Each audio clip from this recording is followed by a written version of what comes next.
เลยครับไม่ใช่สวยเท่านั้นนะฮะสรรพคุณเป็นยาดีมากๆเลยเดี๋ยวผมเด็ดให้แล้วเด่นให้ดมฮะ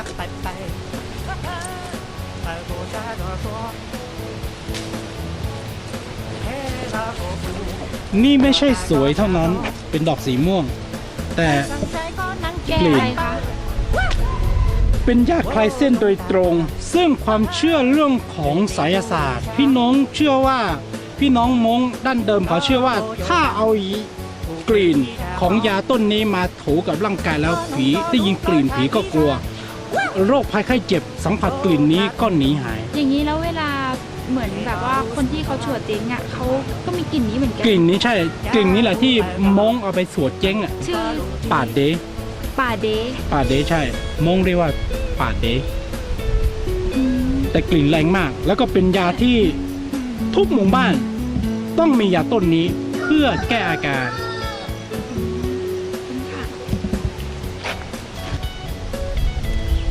นี่ครับต้นปูหูเปงมงเรียกว่าปูหูเปงคำว่าปูหูเปงนี่ก็คือถ้าแปลตรงๆก็คือมันคล้ายๆต้นยาหมองเนี่ยประมาณอย่างนี้นะที่แล้วกลุ่มชุมชนของเราก็ได้เลือกสมุนไพรต้นนี้มาทำเป็นพิเศษน้ำใช่เป็นกลุ่มของแม่บ้านที่แม่บ้านในชุมชนที่นี่ทำเป็นพิเศษน้ำแล้วคนไทยมีไหมคะต้นนี้ไม่มีอ่ะไม่มีแต่ชื่อมงคนมงปู่ครับมงเรียกว่าปูหูเปงใช่ปูหูเปงก็เรียกตามจีนนะตั้งแต่ประเทศจีนมงอนุรักษ์พันธุ์พืชเก็บพันธุ์พืชตั้งแต่ประเทศจีนมาแล้วเป็นสมุนไพรที่เก็บไว้ยาวนานมามากกินได้ไหมคะกินได้ครับชิมดูแล้วแล้วคุณช่วยบอกว่าอาการเป็นยังไงบ้างเห็นไหมเหมือนฮอนเลยอะค่ะชุ่มคอนะฮะใช่ค่ะชุ่มคอแก้หวัดแก้บวมช้ำได้ทั้งหมดต้นนี้ภาษามงเรียกว่าสงเลี้ยงโอ้ต้นนี้ทำขนมนี่อร่อยมากและสรรพคุณต้นนี้ก็คือช่วยในเรื่องของระบบการขับถ่ายให้คล่องตัวแล้วทีนี้ต้นนี้ถ้าทำขนมได้นะเชื่อไหมว่าคุณค่ามันสูงมากเขาเรียกว่าทำได้ขนม2ชิ้นเนี่ยสามารถแลกกับผู้หญิงได้1คนหรือว่าสามารถซื้อได้ลูกสะใภ้1คนพูดยังไงอร่อยขนาดนี้ส่วนที่นี่ก็จะเป็นบ้านพักผู้ป่วยบ้านหลังนี้ก็สร้างโดยกลุ่มนักศึกษาราชมงคลล้านนาเชียงใหม่ครับกลุ่มชมรมนักศึกษามงที่เชียงใหม่เขามาสร้างให้ผู้ป่วยพักเป็นอาคาร2 ชั้นน่ารักมากครับ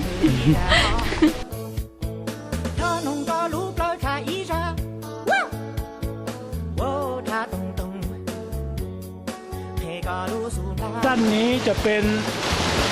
นี่คือสะพานที่เราข้ามนะสะพานนี้ก็มี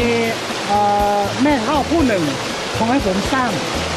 เขาให้งบประมาณให้ผมสร้างด้วยผมสร้างเพื่อ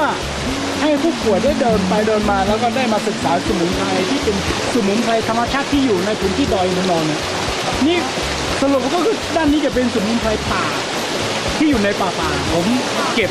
มาเป็นอนุรักษ์ไว้ที่นี่ส่วนด้านที่เมื่อกี้เรามองมาจะเป็นสมุนไพรพื้นบ้านที่มีการปลูกเก็บเมล็ดพันธุ์เก็บเป็นพันธุ์พืชมาตั้งแต่โบราณกาลในกลุ่มที่เรามองที่นี่จะเป็นสมุนไพรป่าทั้งหมดเป็นต้นนี้ขึ้นอยู่กับป่าแต่ว่าหายากมากต้นนี้พอนานปลายสุกนะผลนี้จะออกเป็นสีดำเข้มมากซึ่ง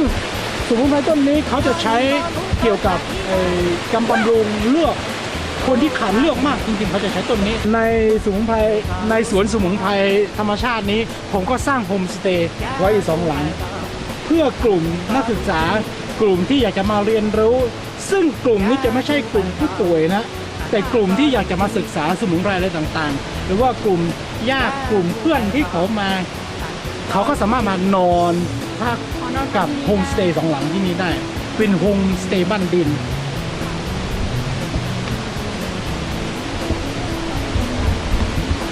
อันนี้คือหลังแรกอันนี้คือหลังที่2เป็นบ้านดินทั้งหมดฮะเป็นบ้านดินทั้งหมด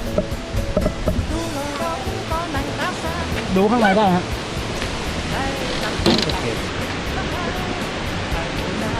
ถ้า านผู้ชมคะดูห้องน้ำสิคะสวยมากเลยนะคะ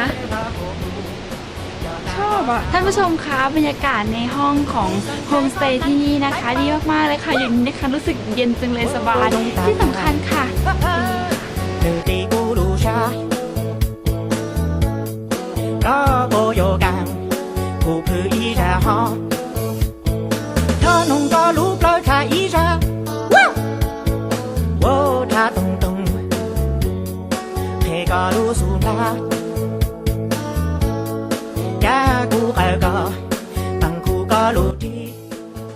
โอ้โหเป็นยังไงบ้างคะพี่นายคะกับสมุนไพรม้งของหมอบรรยากาศที่นั่นก็ดีเนาะใช่แล้วค่ะบรรยากาศก็สวยค่ะแต่ว่าการรำดับของคุณมงก็สวยไม่แพ้กันเลยนะคะน้องนาใช่ค่ะใช่แล้วกันและก็ในช่วงสุดท้ายของรายการของเรานะก็เช่นเคยค่ะมีคำถามการมาให้คุณผู้ชมร่วมสนุกกันนะคะคำถามของเราวันนี้มีอยู่ว่านะคะการแพทย์แผนไทยที่วันนี้เรานำคุณผู้ชมไปชมมาค่ะมีชื่อเต็มๆว่าอะไรคะแล้วก็ถ้าทราบคำตอบแล้วค่ะส่งคำตอบมาได้เลยค่ะที่อีเมล starms@starm.co.th ได้เลยนะคะสำหรับ5ท่านแรกที่ตอบถูกมาค่ะจะได้รับของรางวัลเป็น DVD Music Video ของจ่อซ่งนั่นเองนะคะค่ะสุดท้ายนี้นะคะเดี๋ยวนาฝากสุภาษิตเพราะๆให้กับท่านผู้ชมด้วยนะคะวันนี้ค่ะเจ๊หนอนหนอมรัวเจ๊จวดตัวพูดจาไม่ดีกับผู้มีความรู้อาจถูกฟ้องร้องเรียกค่าเสียหายได้ค่ะพูดจาไม่ดีกับคนบ้าอาจมีภัยถึงตัวได้ค่ะสำหรับวันนี้การหมดเวลาของเราสองคนแล้วนะคะต้องขอบคุณเสื้อผ้าสวยๆจากห้องเสื้อนารีค่ะและเครื่องประดับน่ารักจากปริชาตินะคะและสำหรับวันนี้เราสองคนต้องขอตัวลาไปก่อนแล้วค่ะเจอกับเราสองคนได้ใหม่ในวันและเวลาเดียวกันนี้ค่ะตอนนี้ต้องขอตัวลาไปก่อนแล้วค่ะสวัสดีค่ะยอชงชินจีดัว